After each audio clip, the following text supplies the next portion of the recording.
Hi, Tanja here and welcome to TMJ TV, a weekly video series aimed at real estate leaders that would love more time to grow their people and their business. Did you know that leaders spend up to 80% of their time navigating the people, performance and productivity issues within the business? Now this means their focus is off recruiting for results, delivering strategies for success and gaining the market share that they desire. Well, I'd love to help. Every single week I'm going to share insights and free downloadable tools to help you and your people achieve your success in the least amount of time. I hope you enjoy this next episode of TMJ TV.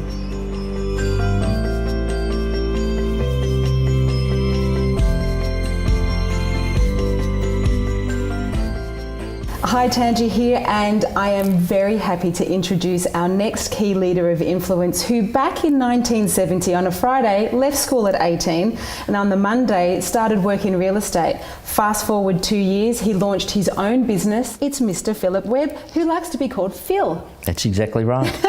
First of all, Phil, thank you so much for taking some time out of your day to have a chat with us and hack into what is leadership to you, what constitutes a great leader, what are Philip Webb as a brand doing to continue to grow. But I just want to begin by acknowledging 40 years in the business.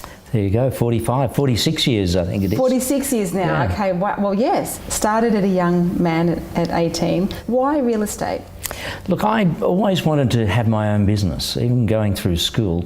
My latter days of school I wanted to be an architect. So I thought, I'll get into real estate and I'll get to see a lot of houses with that. Now that was after me realising that matriculation results just might not give me an entry into architecture. And then you thought, well, next best thing?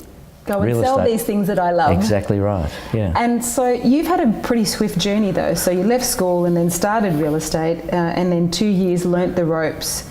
What was that moment, Phil, if you can talk us through working for somebody else and then deciding I want to do my own thing? Look, I think it was more exuberance and ambition rather than good experience and good knowledge, because you know, I was fairly gung-ho and thought it would be a great thing to do and have my own business. Biggest challenge? Biggest challenge was just realising that people, and you only get somewhere in life if you can either gather people to follow you or you lead them, and the hardest thing was to get people going in the same direction as you. How did you navigate that, and how do you still navigate that today? I think leading people, knowing how to handle people, knowing how to handle situations and staying out of dilemmas that only people can create is probably the most difficult thing there is in real estate and leading any business. And did you kind of learn these skills on the fly? You know, like you're dealing with it and then made decisions that worked or that didn't, do it differently next time? I think I made a lot of mistakes. Okay. And I think you keep on making mistakes. Yeah. I mean, it's very recent that I've still had dilemmas that, you sort of think, well, maybe I should have done that differently. But look, people like to follow somebody. People like to trust somebody. And I think they have to get that trust and that confidence in your style or your leadership.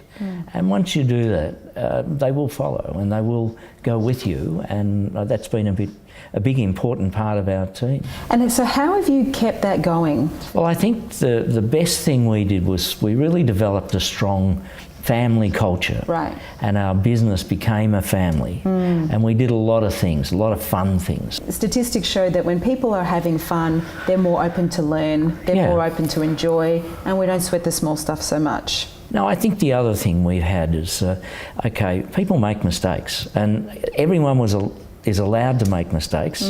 It's a matter of if we learn by them. We must learn by them. If we make mistakes by doing something silly, they are more forgivable and they are something that we can say, let's have a look at what we've done here and we can see what the mistake is, and hopefully we learn that we don't do it again. How do you let go and have faith and trust that people will meet your expectations? Well, I think it revolves around, the standards you set in your business, but to do a lot of training and make so that it becomes just second nature, that people sort of understand, oh, this is how we handle this. Great. And a really great quote that fits that beautifully is, great leaders have fewer messages but repeat them often. Some of the feedback and we're seeing in this leadership research piece we've done with CoreLogic really shows that much like how an agent gets the business with the vendor, they sign the authority. Research shows that from signing the authority to selling the house, a consumer's confidence drops by 47%. Yes. Which means we're kind of good at seducing them to get the business and we don't nurture them along the process. That's right. The impact of that is we don't get to retain that client and get referrals, we start again. Do you think, it sounds to me like that's the same thing in your business with if you induct someone and you just go, there's the desk, your phone, good luck, coffee's in the kitchen, sure. And you don't have those touch points, there's a real risk. There's an amazing risk. Right. And in real estate, people say, oh, you can't measure, you can't do these sort of things, but you can. And if you set processes in place, they will get done. And each time they'll get done as well. You know, the biggest company to learn off is McDonald's. Yeah. I mean, they teach kids to do amazing things day in, day out. You've done a lot of personal development. Why has that been important to you? I think you've got to keep growing. Yeah. If you know the McDonald's quote, if you're growing, you're green, Right. and if you're not, you're rot. I've never heard that before. So in other words, you've got to keep growing. You keep pushing yourself to get a little bit better. So you mentioned before one of your frustrations though is when you see people not fulfilling their potential or not meeting your expectations. What do you do at Philip Webb as a strategy to help, whether it's your leaders or your people, fulfill their potential? How do you do that? Well, one of our things that we do every week, and it's a very important part of our business, is we have a lot of one-on-ones with our staff, with our team members. What are 3 things that you do and that you would also invite other industry, leaders or brands to do to get the best results and build morale in your team? Training is a big part of our business, and we do it several times a week. And just doing the basics. Life is just doing very minimalistic things, doing very basic things, but doing it well. And so we've always been a company that's been known for doing oodles of training. And so we go to seminars. We have people come in and speak at our team. We have people that speak, regularly within my organisation. As a leader of a family of 130 people, what are some of the commonalities that you are hearing that your team are navigating?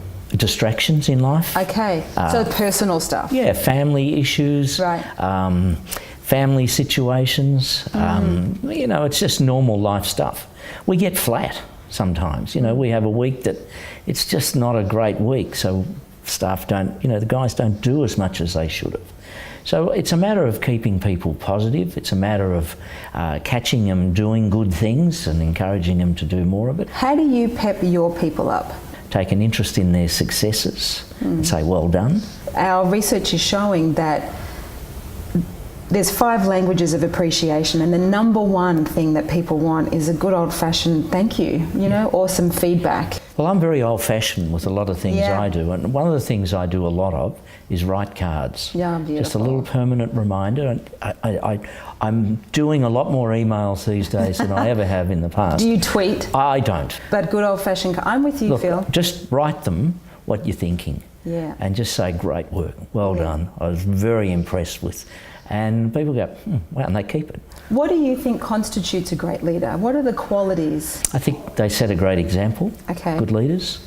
I think they are charismatic people mostly, that they interact with their people. The other thing that's very important in my office that I want my people, I want them to be themselves. Scripts and dialogues are great.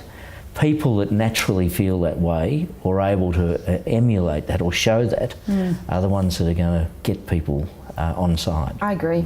There's that philosophy of people by people, not products. Likeability factor. What's the biggest challenge for you as a leader in the industry right now? I think to stay relevant in front of your team members and to keep leading and to seem as though you've got your fingers on the pulse. Yeah. So what are your tools to effectively plan as a leader? Make sure you spend a fair bit of time just planning. What tools do you use? I use a paper diary. I kind of thought you would say that. Look, I'm pretty old-fashioned. I am too. I love old-fashioned. Nothing wrong with that. but it works for me. Yeah. And I don't care what it is. Do what works for you. Phil, do you plan personal time as well?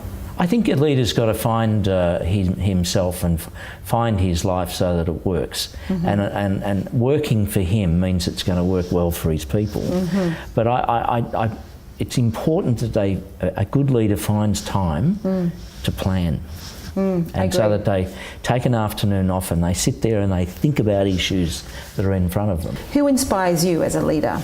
Jeff Harris from Flight Centres. Yes. Why? What are the qualities? Oh, just very simple, plans, simple ways to approach things. So we talked about some of the insights from the Real Estate of Leadership survey we've done with CoreLogic, and you said a couple of things that are really relevant for you is certainly the 61% of leaders say that keeping their people positive in times of change is really hard. What else do you do? You've got to show your people that you care. Yes. And, they care more if you care for them. True. Richard Branson has that philosophy. Treat your people like your clients. Yep. And then they'll treat your clients like gold.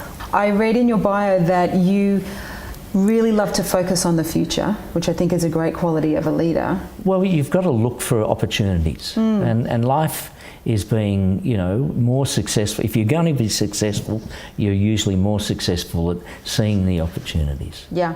Where did you learn that from? Oh, look, I'm one of these course junkies. I have done every course just about that exists, and I think every time you do a good course, you find that there's interesting things that you can just add to your kit bag and make yourself better. Now, Phil, in 46 years, no doubt there would have been tough times. Sure. The hardest time I had in my life, I woke up one morning, I had double vision. The end of that day, I was paralysed. I didn't work for 3 years after that. Wow. When I did start working again, I got cancer of the thyroid gland and was knocked out for another 3 months. Wow. And, I figured that if I could get through that, I could get through anything. And that's exactly how I feel today. Wow. If you can get through some of these issues, there's nothing that you can't get through. Now, what I'd love to hear a little bit about is you've gone global. You went global some time ago and you connect with about 550 brands across 60 countries. Well, there's two areas that we're connected globally. And the first one is FIABCE, which is the International Real Estate Federation. And it's like us here, but, every other country. And there's about 60 countries and so forth. So, we connect with them and we do it much easier these days online and so forth. We're also in a group, Leading Agents of the World. And we're Melbourne's agency here, and we connect with other leading agents from all around the world. So we've mentioned earlier you've got your sons working with you in the business, Sure. Anthony and Michael. Yeah. Is this your legacy? Like, are you leaving this behind for your family to when you're a beautiful shiny star in the sky? I think I am. I think my goal for a long time is to bring my family through and to have it as a family business. 130 plus family business. Yeah. The thing you're most proud of? I think the most proud I am is that we have a good reputation in real estate. One of the things I set out to do was to not be an estate agent that people didn't trust and so forth. So I've usually taken umbrage if somebody has said, well, look, estate agents aren't the most trustworthy people. I believe we can be. I think it's a very important role that we play. I think we help people make and carry out some of the biggest decisions of their lives. Final question. When you are a beautiful shining star in the sky, what would you love to be most remembered for? My most important things that I want people to think of me as, I'm a good bloke, I'm a good father, I've run a good real estate business, and that I have a lovely family. I just want to take this opportunity to acknowledge 46 years service in an industry that I agree with you. For me, real estate agents are change agents. They have the privilege of positively impacting people's lives every single day, and it's something to be really proud of. And it looks to me like you've got a beautiful family and lots to be proud of, and you are leaving an incredible legacy behind. So thank you. Thank you so much for being part of our Key Leaders of Influence interview series. Please give it up for Philip Webb. Thank you. I hope you found that useful. If so, please like it and share it. And if you'd like access to the free downloadable tool, just click on the available link. If you also have any questions or challenges, specifically in the area of leadership or mindset, just write it in the comments below, and where possible, I'll provide solutions to your requests. Remember, let love lead, and you can turn your workforce into the life source of your business. I'll see you next week for more TMJ TV.